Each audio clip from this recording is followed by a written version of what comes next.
Oui, merci Madame la Présidente, Monsieur le Président Mestre. Je ne vais pas vous laisser effectuer votre dernière audition sans vous parler de la loi Sren. Un des volets majeurs de la loi, sécurité et régulation de l'espace numérique, est de renforcer la protection des mineurs, notamment contre les contenus pornographiques en instaurant une vérification de l'âge. C'est un défi de vérifier de manière incontestable l'âge d'un internaute tout en respectant scrupuleusement sa vie privée, et la loi charge l'Arcom d'établir à cette fin un référentiel déterminant les exigences techniques minimales applicables.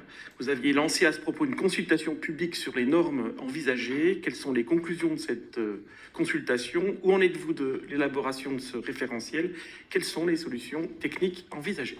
C'est l'occasion pour moi, monsieur le député, de vous répondre sur notre compétence sur la protection des mineurs.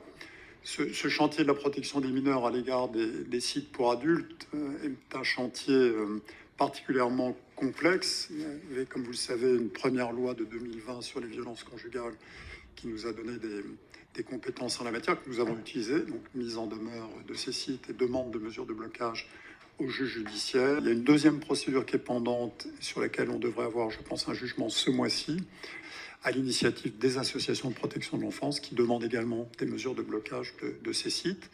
Et puis troisièmement, il y a la loi SREN qui nous donne de nouvelles compétences en la matière qu'on a bien l'intention d'utiliser. D'abord, cette loi nous demande d'élaborer et de publier un référentiel technique. Ce référentiel a été élaboré, a été soumis à la Commission européenne qui nous a donné son aval. Conformément à la loi, on l'a soumis à la CNIL qui nous a donné également un avis favorable sur le texte.